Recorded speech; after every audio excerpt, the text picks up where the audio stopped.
آج ہم پڑھیں گے عید الفطر کے شاعر نذیر اکبر آبادی کے بارے میں۔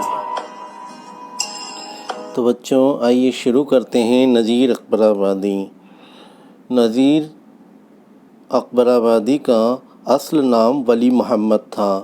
نذیر 1740 عیسوی میں دہلی میں پیدا ہوئے۔ ان کے والد کا نام شیخ محمد فاروق تھا۔ احمد شاہ ابدالی کے حملے کے وقت اپنی ماں کو لے کر نذیر اکبر آباد یعنی کہ آگرہ چلے آئے اور پھر یہیں کے ہو کر رہ گئے۔ نذیر کا پیشہ معلمی تھا۔ پیشہ مطلب ہوتا ہے پروفیشن، ویوسائے۔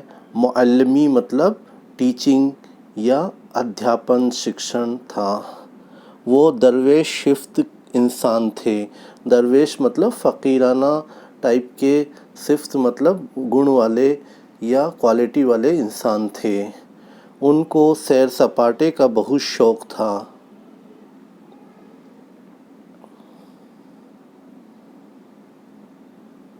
یہ تیراکی، کبوتر بازی، کشتی اور کنکوے بازی وغیرہ کھیل کود میں حصہ لیتے اور ہر میلے ٹھیلے اور تہوار میں شریک ہوتے تھے۔ نذیر اپنے مذہب کے ساتھ ہی دیگر مذاہب کا بھی احترام کرتے تھے۔ انہوں نے جہاں رسول اکرم صلی اللہ علیہ وسلم اور پیروں ولیوں کی شان میں نظمیں لکھی، وہیں شری کرشن، مہادیو اور گرو نانک کو بھی اپنی شاعری سے خراج عقیدت پیش کی۔ خراج عقیدت دراصل ہندی میں اسے شردھانجلی کہتے ہیں۔ عید الفطر، عید الاضحیٰ، شب برات کے ساتھ ساتھ ان کے لیے ہولی، دیوالی، راکھی اور جنم اشٹمی بھی ان کے اپنے تہوار تھے۔ ان سبھی تہواروں پر نذیر نے نظمیں لکھیں۔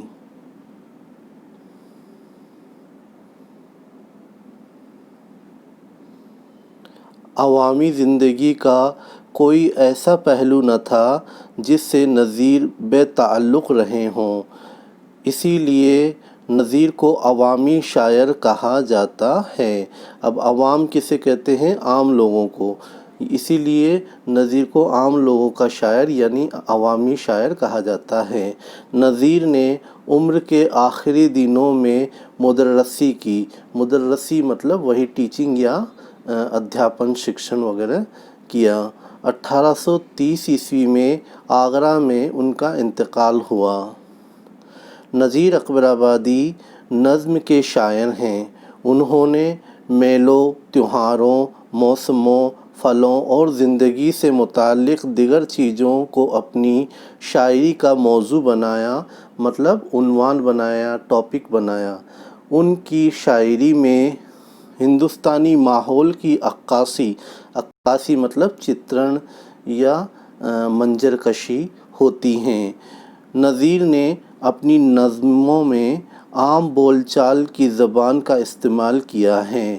ان کا ذخیرہ الفاظ مطلب شبد سنگرہ ہے، جس کو کلیکشن آف ورڈز بہت وسیع مطلب بہت وسیع ہی مطلب پھیلا ہوا، یعنی جس کو ہندی میں کہتے ہیں وسترت ہے۔